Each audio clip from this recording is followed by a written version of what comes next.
Call the council meeting to order. Everybody stand for the pledge, please. I pledge allegiance to the flag of the United States of America and to the republic for which it stands, one nation, under God, indivisible, with liberty and justice for all. Clerk, take the roll.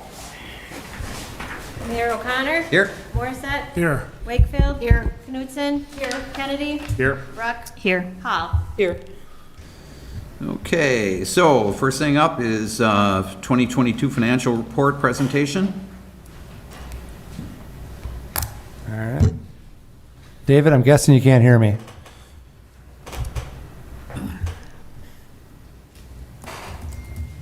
I'll email him.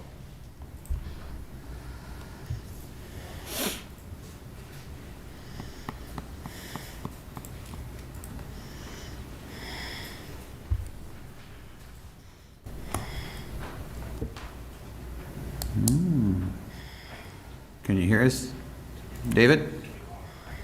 Pardon me? Yes, can you hear me? Oh, Jesus. Yeah, while we're waiting, I guess I forgot comments, didn't I? Thank you. All right, so my apologies. I skipped past the comments part. I thought we were doing the presentation first, and while we're waiting for that to come online, buy us some time. So citizen comments, it's your opportunity to talk about a subject you think is important to the city that is not on tonight's agenda. And if you do have a comment, if you come forward, please, to the podium and identify yourself and your address. Please try to keep your comments brief and try not to repeat other people's comments.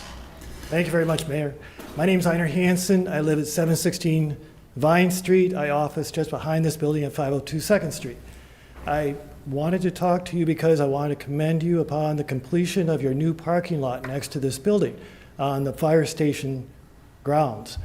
But I'd like to note that there's one element that I have yet to see, and maybe it's in the works, and that is electric car charging stations. I don't see any, and I think that that's an element that forward-thinking urban planning requires. We have electric vehicles on the horizon. We have shoppers, diners, bar patrons, all who have electric vehicles. We put a couple charging stations in there. Not only is it good for them, but it's good for business.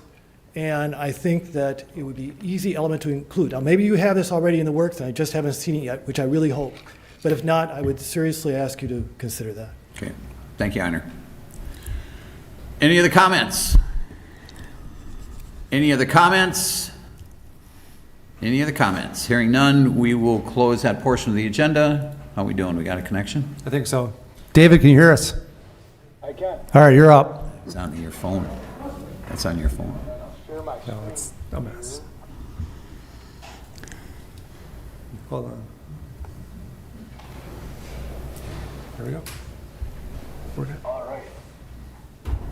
Can you see my screen? That's still on your phone. Oh, yeah, hold on one second. Nate, why is it coming through my laptop and not through the main speakers?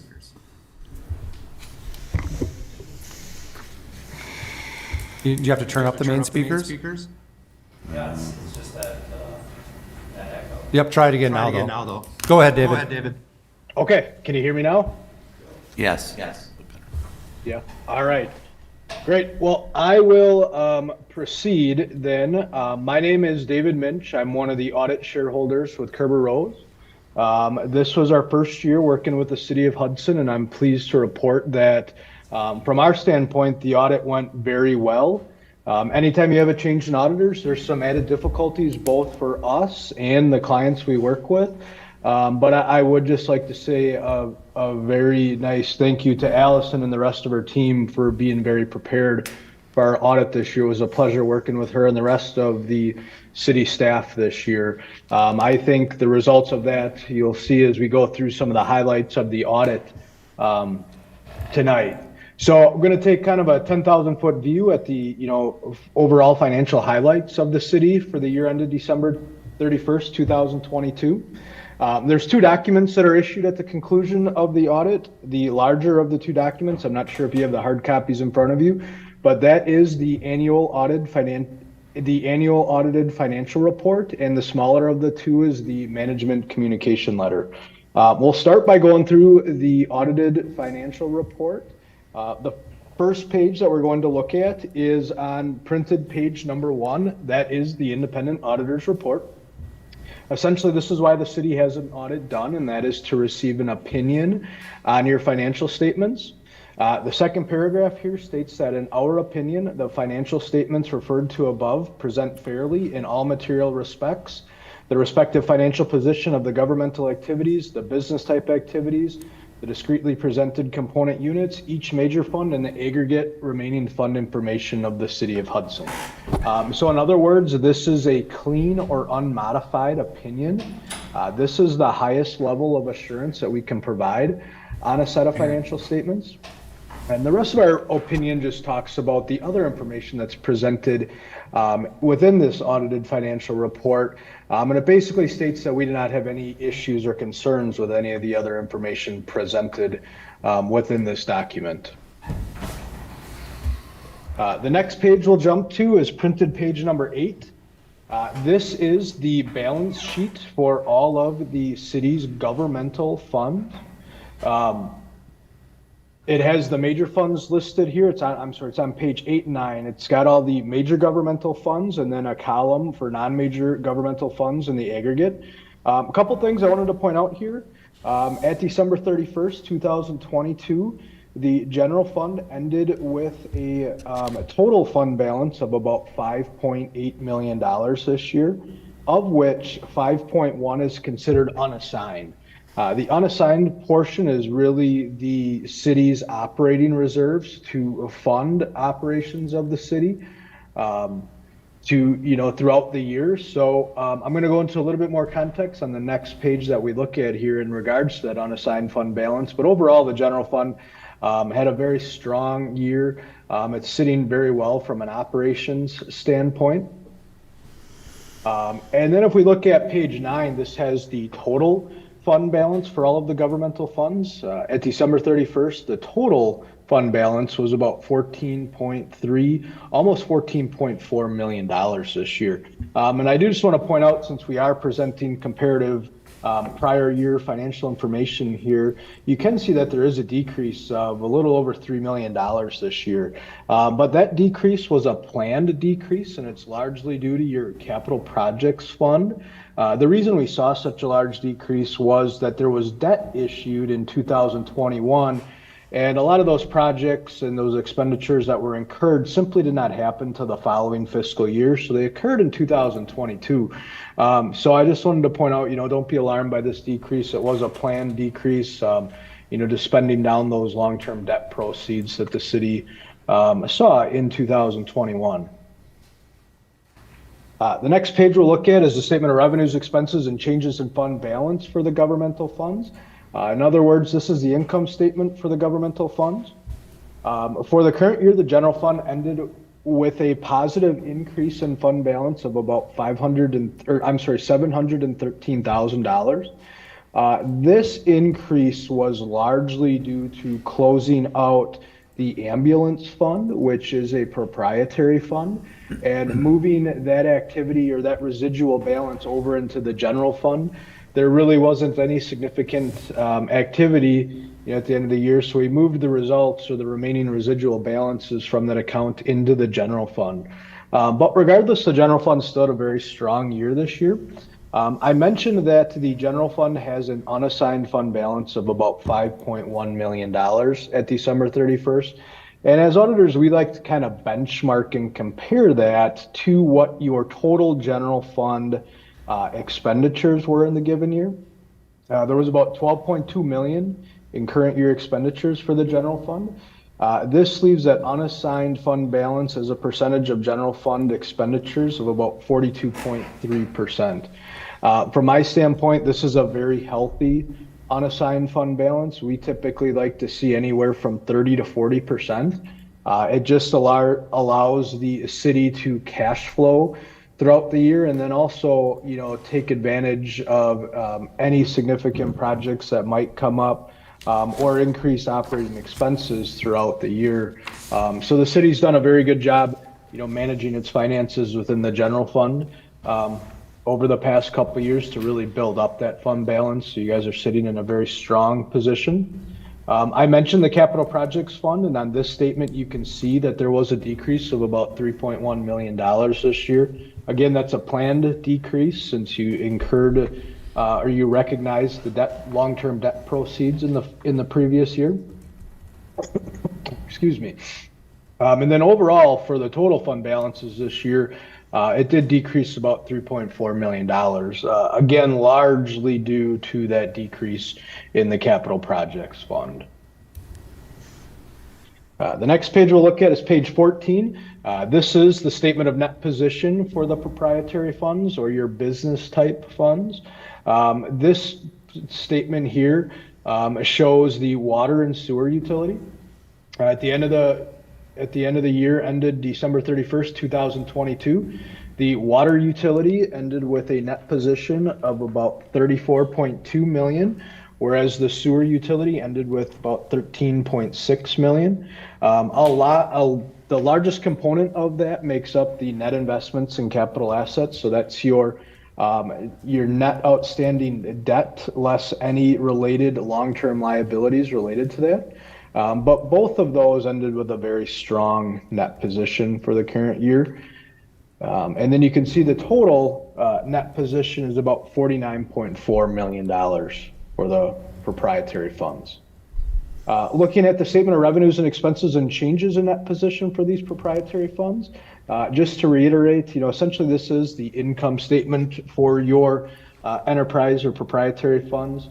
And a couple things I always like to point out here is just what the operating income for the utilities are, and then the overall change in net position. So water had operating income of a little over $1 million this year, whereas sewer saw an increase or operating income of about $390,000. Now, when we look down at the change in net position, this includes certain things that are considered non-operating revenues, and then any transfers out and capital contributions that the utility would have recognized. So the overall change in net position in the water utility was about $1.5 million, whereas the overall change was a positive $578,000 in the sewer utility. Looking at some of the footnotes make up the greatest portion of your financial statements, and the footnotes largely support any balances that are presented on the face of the financial statements.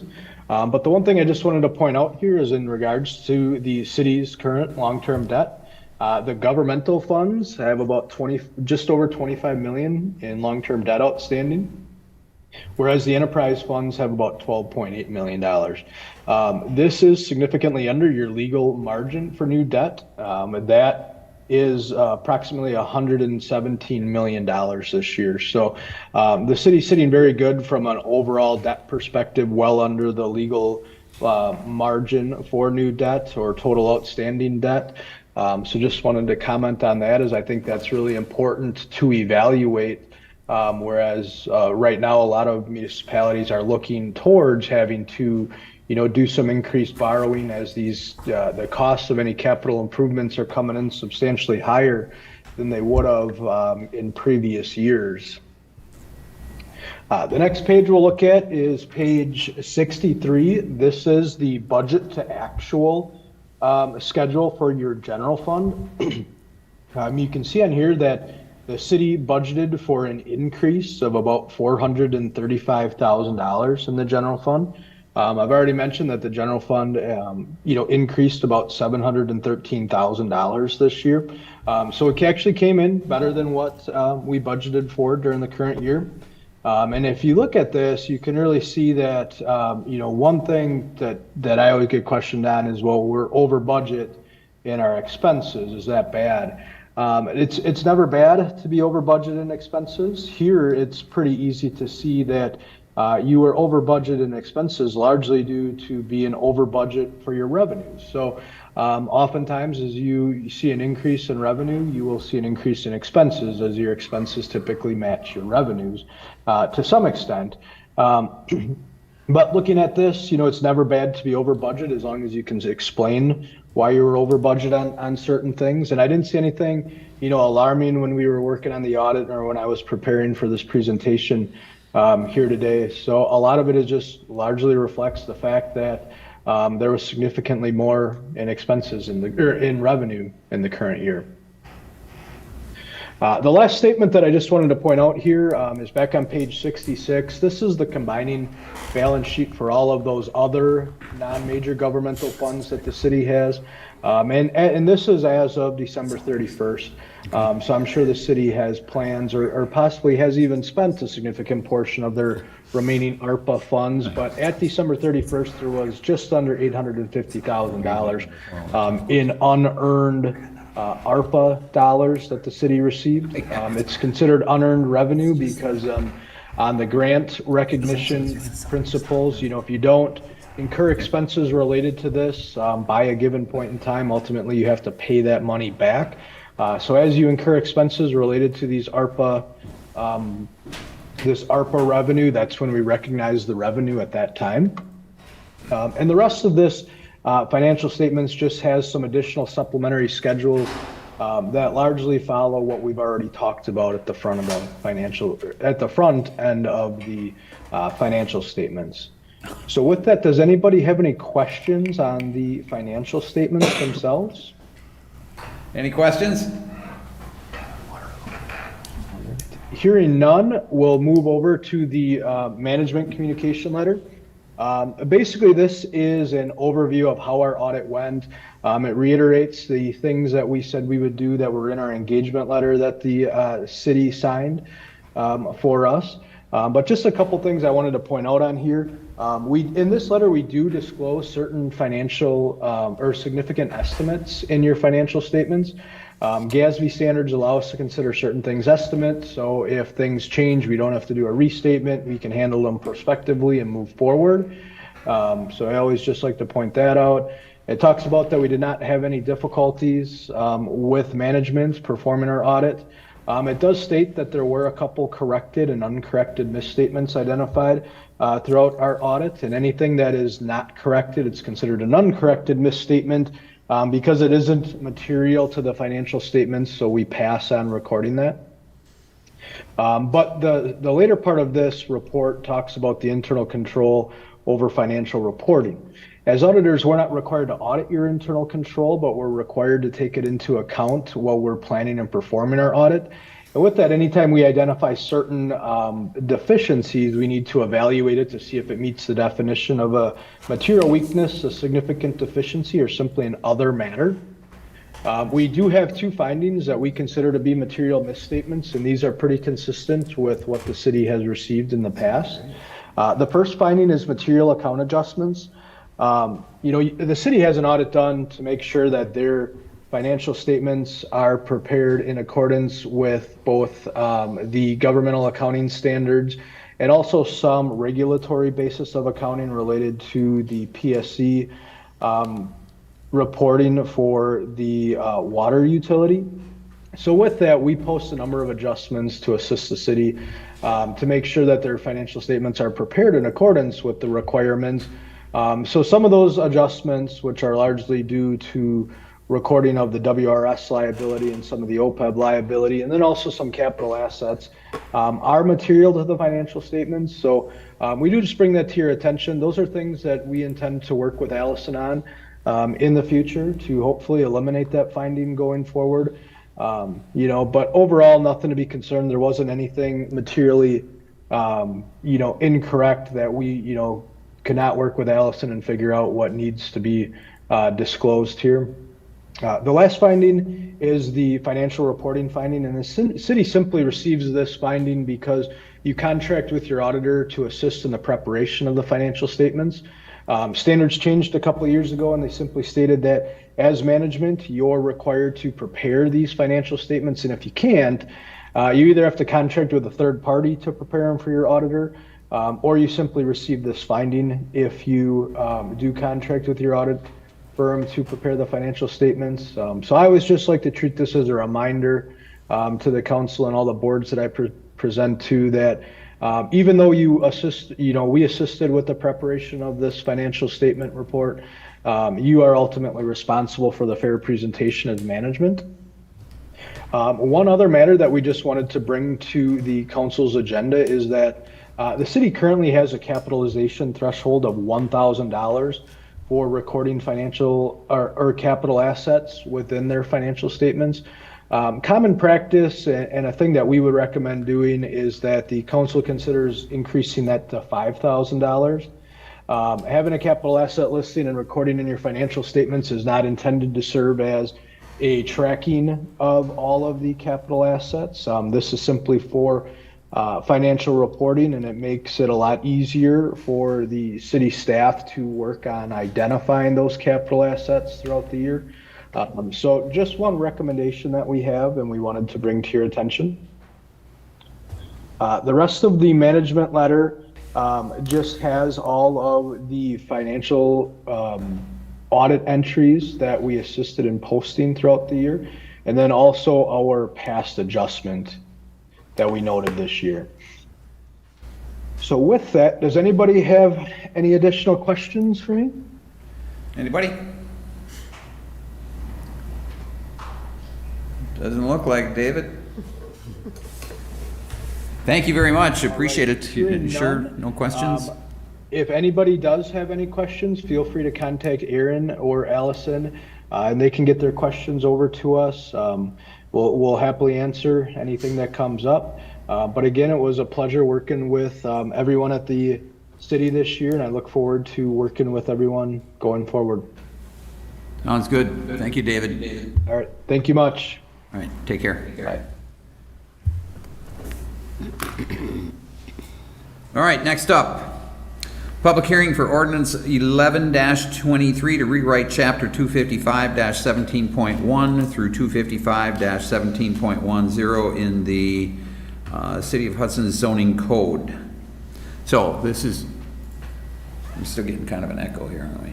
Yeah, we are. Are we off Zoom? Oh, no, we have because we one still on. have I was public gonna hearings on Zoom. suggest, Mr. Mayor, if we could start with that we have one individual, I think, on Zoom for this item. Okay, let me get this out of the way first. then we'll go You're to- good. All right, so this is a public hearing. It is your opportunity to weigh in with your opinion on the topic at hand here.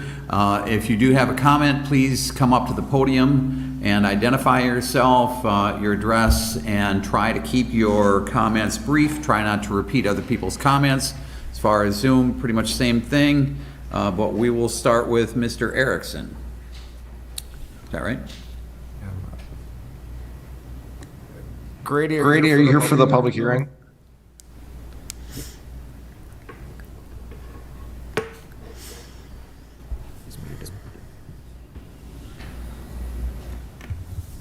You still got him there?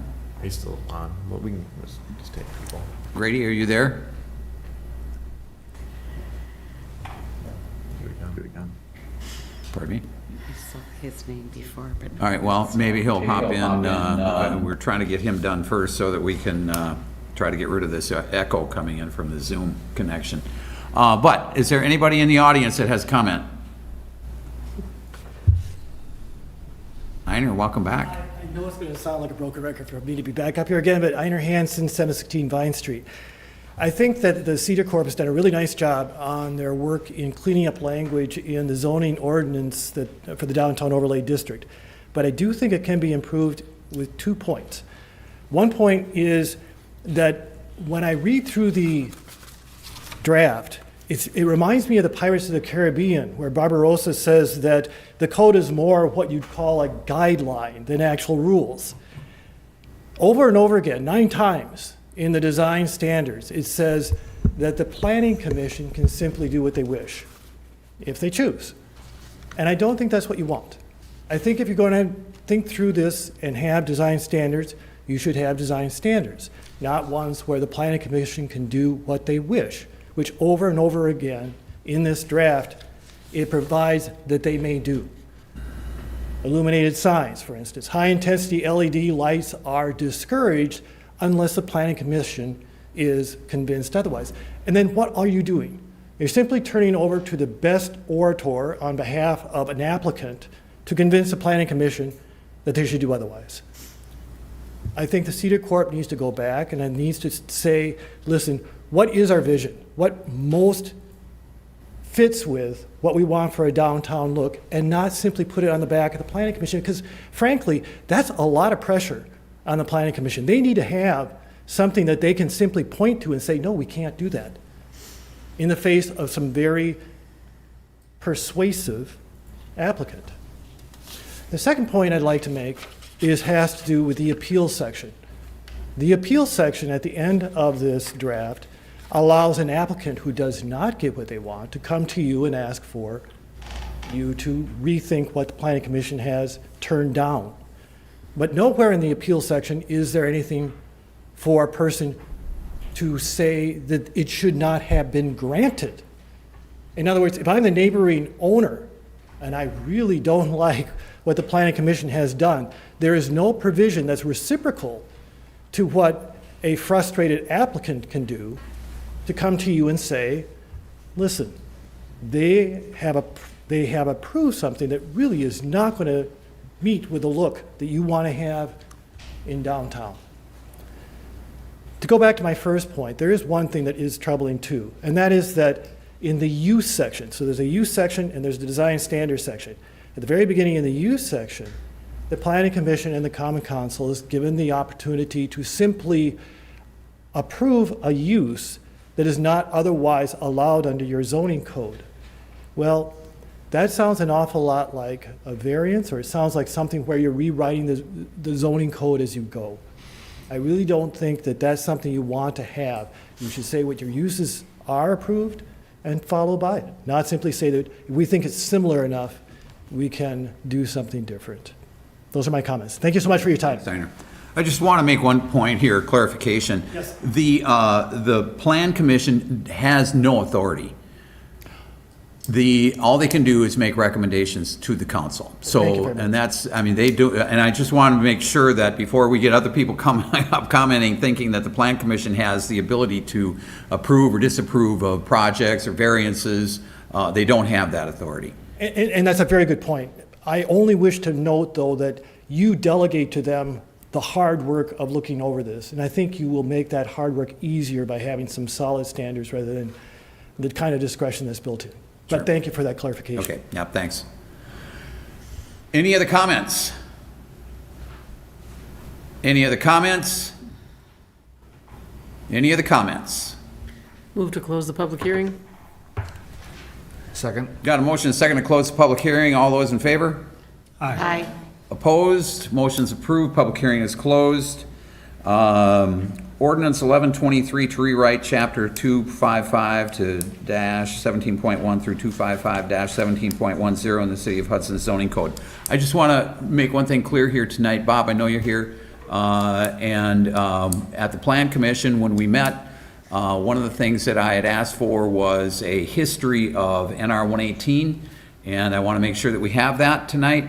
And I don't think that we actually have an intention of passing or making a determination on this. We'll do the first reading, and based upon what we hear tonight, we'll put off any vote until the next meeting. Does that make sense? Come on up. Mr. Mayor, I apologize. I took the information for the history to be presented at the next Plan Commission meeting, so I'm not prepared to Oh, present okay. that history this evening, but I will present it at the Plan Okay, Commission. that's fine. I've had conversation with the state, got some good information, and we'll have that for you at the next Plan Commission meeting. Sounds good, thank you.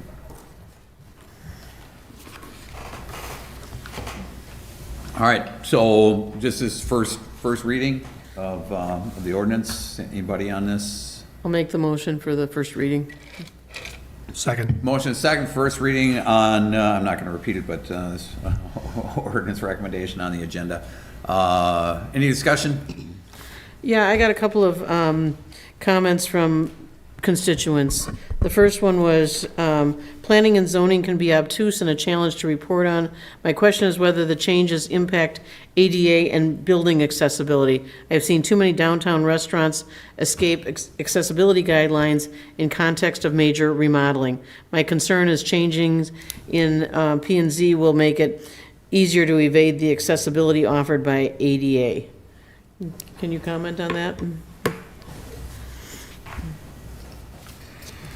So ADA requirements are ADA requirements, and so those are met by code. And so there is nothing in the overlay in this district or these ordinances that says that the ADA is going to take a back seat to this code.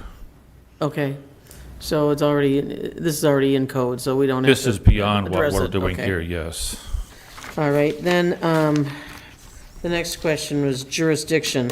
The rewrite of this section as it relates to permitted uses seems more appropriate in chapter 255-24, permitted uses. I find it odd this language was included in this section.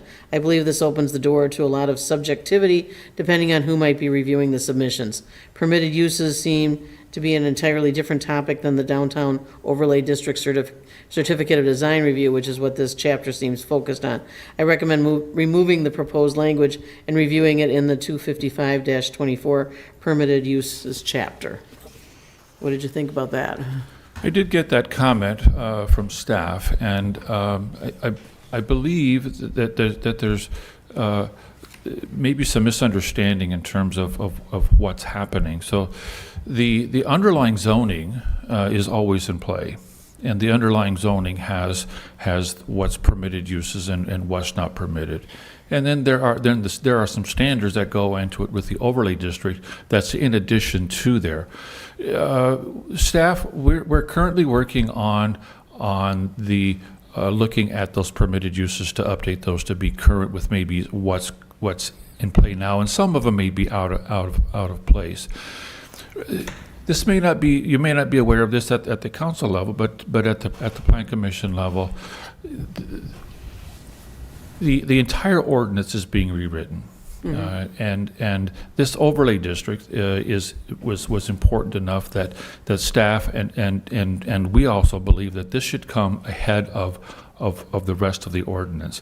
So there are languages, there are some language that's still in what you have right now because it's existing, and it was difficult for us to get this before you, so that it's kind of a test run of this, so that we could have this piece adopted while we still work on the rest of the ordinance. I can tell you that when the entire ordinance is rewritten, this section will also be overhauled, and some of the things that are in there will have been addressed through other sections of the ordinance. For example, signage is left in place in the overlay, but we will be addressing signage as its own section, and then we would cross-reference as we go ahead. So I think some of those comments may be just misunderstanding, maybe just what are the permitted uses in the underlying district as opposed to what we're trying to do with the overlay district. So I guess, I don't know if I answered the question or not, but I think that's Yeah, when think you did. when I interpreted, that's how I thought it read. Okay, and then I've got two more comments from the same person. Parking, 255-17.6.I, parking. This rewrite really relates to chapter 255.48, parking. I question why the rewritten items would be included in this section instead of our parking ordinance. Further, item B under this section allows parking to be provided based on an agreement with another property within 200 feet of a property. I'm concerned because agreements can be changed or dissolved after the fact. What would happen then? I think a more appropriate requirement would be an easement instead of an agreement. Part of this is also what I just spoke about. We left parking in place. We are redoing the entire section on Okay. parking, and so some of those sections are just there because they're already there, and we didn't want to bring another section ahead of this. In terms of these agreements, those agreements are on file from what I understand, and so if there was a change in the agreement, they need to change it downtown with who it is. And so an easement, I guess we could talk about that at the staff level when we get to the parking. But as I understand it, once there's an agreement on file, that agreement stays on file, and if it changes, then the agreement needs to be updated. Okay. Then the last one is 255-17.7, administration. This is something that Einer brought up too. This section grants Plan Commission full and final authority to review and act on applications. Does this mean council does not have to approve? Well, that's already been addressed, that council Yes. does have to approve. Additionally, this section does not prescribe any enforcement of compliance responsibilities. Who is responsible for ensuring the applicant has met all of the requirements of the certificate? Once the certificate is approved, does it become the responsibility of our building inspector to follow up? Yeah, I believe it's Article either 8 or 9 of your ordinance that deals with enforcement. And that article it applies to the entire ordinance. And so if that there is a violation, there is authority by the city to come in and issue a citation. So we recommend not duplicating effort, because if something changes, you have to change it through the entire ordinance. So it is addressed in the ordinance, and I believe it's Article 8. Okay, thank you. Hey, Bob, can you talk a little bit more about administration, to Einer's point, about Plan Commission's authority, which they currently have for certificate of design review? This does not change their current authority, Correct. right? It just clarifies it. Yes. Right. Yes. We didn't change, what they're doing now, we did not change in the language there, so. Right. That's just for certificate of design review. Yes. That's different than development plan, than, Could you give us an rezoning. example of a recent? Oh, certificate of design review. Well, right now we a lot of times Plan Commission looks at signs, right? So we'll have a sign, Size and size painting and color? paint and Okay. color, and it meets a certain, threshold of size, and that, from a staff standpoint, is something that can easily be handled administratively. Right. That'd be our recommendation, and that's been the thrust, with Tiffany and Cedar Core is, and Plan Commission too, if it's a simple sign that's just replacing another sign that's already been there, because the business has changed, we should be able to handle that administratively. Now, if we're dealing with something that's more substantive, whether a building or, something else, then yeah, we should, that needs to take we need to have a bigger look at that. So Bob, do you want to talk about that? Yeah, so that issue came up at the open house on May 4. Several people raised the question of, okay, what's the difference between major and minor? And it probably wasn't as clear as it needed to be at that time. So staff sent, we presented staff the initial draft, and staff said, well, before we move on this, we want to have an open house. And so there was an open house, and the residents and businesses came down. And that was a question that was raised, because there was concern that, well, why should I have to go through this whole process if I'm just changing a roof with a similar roof? And so we did go back and redefine, so that there are things that as long as, for a sign, and minor things, changing out windows, if you're repairing stuff that's damaged, if you're replacing a roof or other elements that have already been approved, and you're replacing them with pretty much identical or very similar pieces, then staff can administer that. Anything beyond that would be a major, and then it goes into what the Plan Commission would review and act on. So I think it does spell out a little bit clearer, at least after that informational meeting, the difference between a major and a minor. Did that help, Mike? Yeah, I think that's a good point, because there's a lot of times where business is moving in and they need to get their sign up. Well, sorry, 10 days before the application, and then now we're a month and a half out before they can, and then we're having those conversations with business owners with temporary signage, trying to figure out, okay, they want to locate in a spot, and they're just replacing what was there, but it's got to go through Plan Commission, got it before you put your sign up. So yeah. Anybody else? Can I just say I appreciated Einer's comment about the appeal process. I do think that's a very valid point, that, the developers or the builders can have the right to do that, but I certainly think that is a very, very valid concern, that the neighbors should also have that same appeal process. Okay. Anybody else? Bob, thanks. Thank you, Mr. Mayor. Thank you, everyone. See you tomorrow.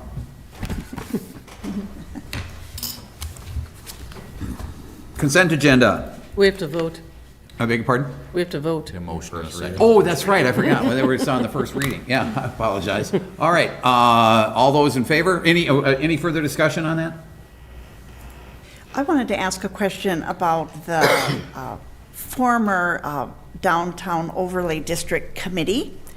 Am I correct that there was a group of like downtown property owners or business owners that they were separate from the Plan Commission that were focused on downtown and keeping, am I correct about that? That has been eliminated now? I might be remembering I don't something know about from, it'll be eliminated. Yeah, you're jogging my memory. I don't know that. I'll have to open the I code. don't think it's ever been eliminated. There hasn't been, It's kind of okay. been- So there wasn't a separate committee apart from the Plan Commission that,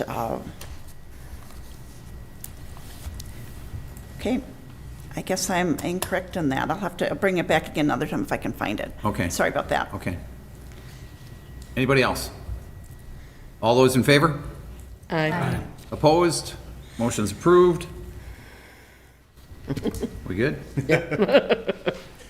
Consent agenda? Approve the meeting minutes from the August 7, 2023 regular council meeting. I'd like to pull that item, please.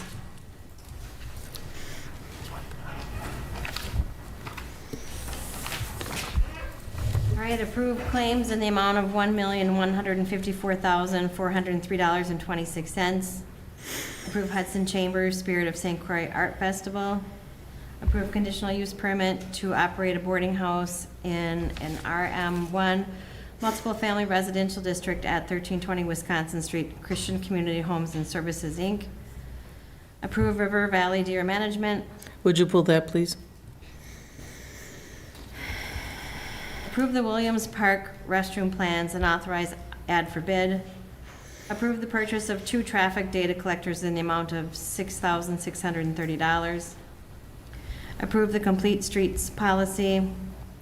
Approve the purchase of speed display signage in the amount of $10,693.75. Approve the purchase of a 2023 Ford F-50 from Osseo Ford in the amount of Please pull that. $123.50. Sorry. Please pull that. Okay. Lastly, approve the mooring stairs access plans and authorize ad for bid. Move to approve. Second. Got a motion and second to approve the consent agenda with the exception of items A, E, and J. Is that correct? Yes. Okay. Roll call? Morissette? Yes. Wakefield? Yes. Knutson? Yes. Kennedy? Yes. Bruck? Yes. Hall? Yes. Motion's approved. Consent agenda is approved. Item A. Thank you. I just wanted to bring up a point in the minutes from last meeting. We did go into closed session, and so that is item 5A, closed session. And it was noted that there was a roll call vote to go into closed session, and one of our council members recused herself. And it was noted that it was carried unanimously. Then item 6 is open session, where then there was a motion made and to come back into open session. That was a formality. And then the motion made to take action was made and seconded. And what I would like to see noted was that Councilmember Brooke also recused herself from that vote. All it states is that it was carried unanimously. And I feel it's more accurate to say Brooke recused, carried 5-0. So I would like to, and then I have a comment about a prior meeting, if you would grant me that also. So I'm planning to move that we accept this with that addition, and if Councilmember Brooke approves. I did want to note, and I did mention this to City Administrator Reeves recently, that I also recused myself from a meeting in June, and it was noted, item 8, open session, let's see, where does it say that? Excuse me, item 7, closed session, that Council Knutson recused, and that we, went in, closed session occurred, and then the motion came back saying, motion and seconded to reject the counteroffer, authorize city staff and mayor to resume negotiations, etc. It also says carried unanimously there, but I would like to ask that to be amended to say that Knutson recused, carried 5-0. And again, if we could have, if you would grant me that, I was not present at the meeting directly following that was June 5th's meeting, and June 19th, I was not able to be in attendance or come in on Zoom. I know it's not Robert's Rules of Order, but it was a suggestion maybe to whoever's chairing the meeting, that when someone has recused, maybe we should do a roll call vote, so it's clear, everyone who voted, and then it's obvious, because otherwise, the person who has recused has to kind of pipe up again and say, I recused, and so, just a formality. But I move that we make the changes to the meeting that we just had 2 weeks ago, August 7th, as I indicated, and also, if you would grant me that courtesy, going back to June 5th as well, the minutes, that it would also reflect that I was recused from the actual vote that came out of closed session. Thank you. Okay, we got a motion. Is there a second? Support of clarification, either legal or Rich, are you willing to accept that? Normally, that is out of protocol to go far back beyond one meeting. Yeah, well, so the second piece of that is not on the agenda tonight, Correct, it's not. right? So no issue amending the August 7th minutes, that's just fine. And I would just suggest that we take the other part of that motion and put it on consent for the next meeting. Okay, sure. Just so that it's specifically called out. Sure. And then we can, really what you're doing is you're amending the prior approved minutes, I realize that the time has lapsed, absolutely. which is Thank just you, fine. Randy. You certainly have the authority to do that, so. Okay. Just for clarity, thank So you. you want to amend your motion? I will. Tonight, I would like to move that we amend the minutes from our previous meeting on August 7th to indicate that Councilmember Brooke was recused from the vote after the closed session. When council came back into open session, she was recused from that vote. Okay. So there's a motion. Do we have the second? Second. Got a motion, a second. Any discussion? All those in favor? Aye. Opposed? Motion's approved. Thank you for that, Joy. Thank you. All right, so I don't have anything. Anybody? Item E. Two more. You have We have two two What more. am I missing? He has both next. So item E was the River Valley Deer Management. And I think we should approve the contract. That's not the issue that I've got. I made the suggestion to Aaron that, so what happened is, I've been getting a lot of feedback on the deer and requests for better management of the deer. And, and I appreciate the work that River Valley Deer Management is doing. And I've been referring hunters to River Valley Deer Management, and I found out that a lot of, it seems that they aren't getting signed up because there is a $150 charge for insurance and things like that. And so then they don't want to join River Valley Deer Management because of that charge. And so what I suggested to Aaron was that we add to the budget a little bit of money to, so that we could reimburse hunters for that fee if they, and maybe, we could have some kind of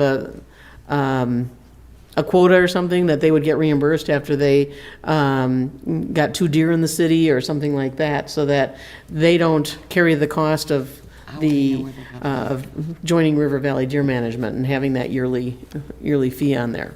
So anyway, can we add that to the next agenda? Is that the best way to do this?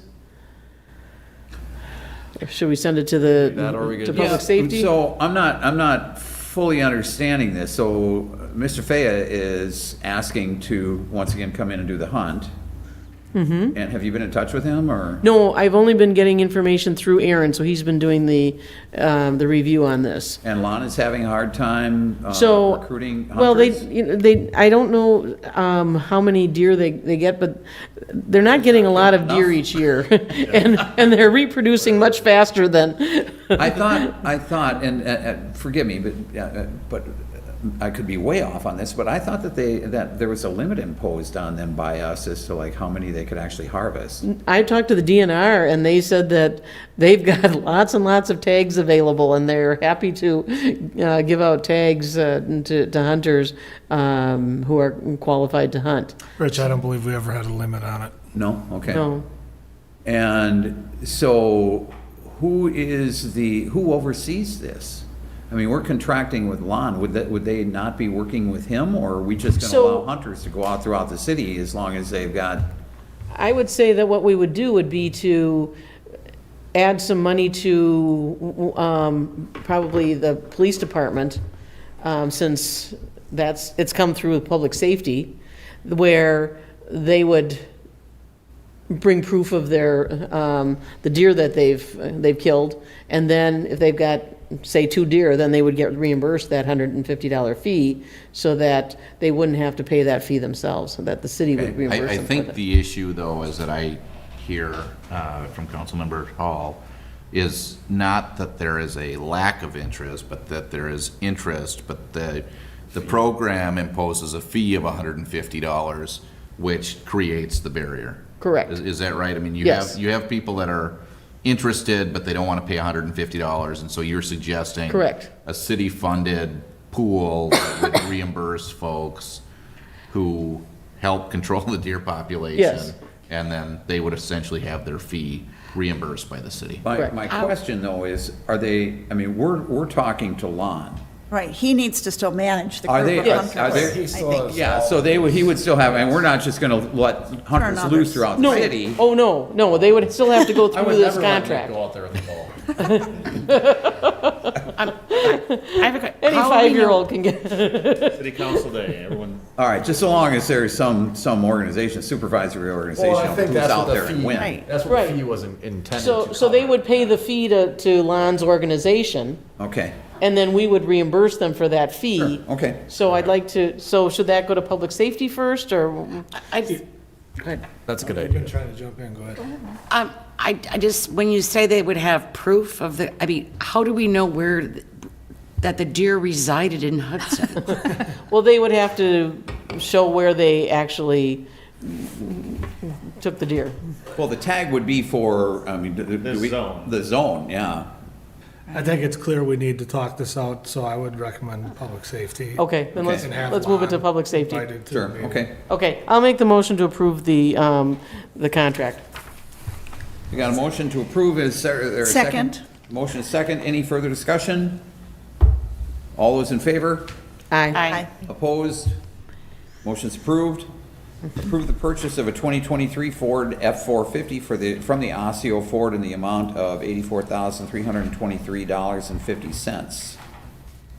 Thank you so much. I connected with Mike Moraz earlier today and highlighted some of the questions I had.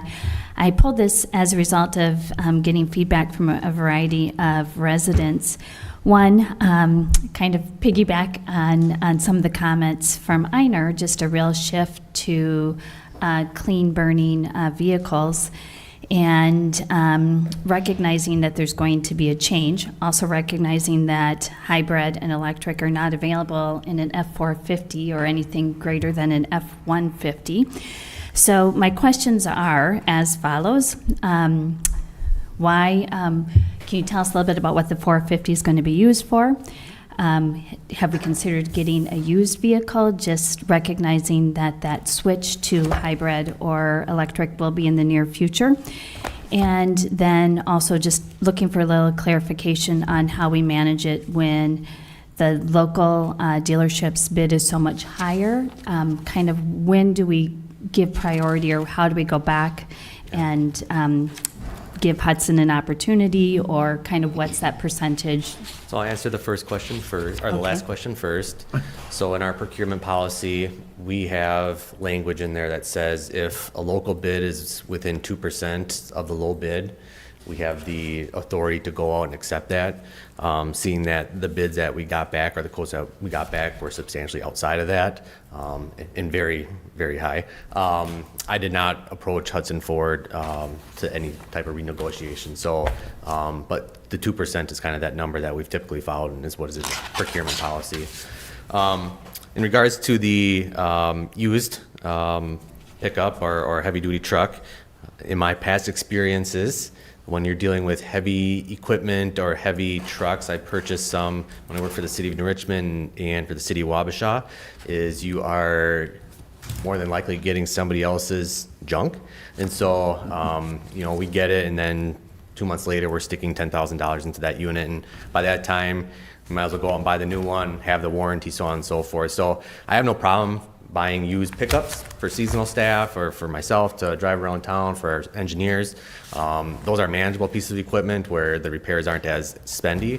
But when you get into some of these heavy duty trucks, heavy pieces of equipment, you can rack up $10,000, $20,000 repairs rather quickly. So I just want the assurance that we're getting a good unit right out the get-go. We're maintaining it. We're putting in the parts. Our staff is working on it, so on and so forth. So that answers that question. And then the third one is the use that we're going to have for this truck. It's going to replace our 2001 Dodge, and so it's going to be used for material hauling.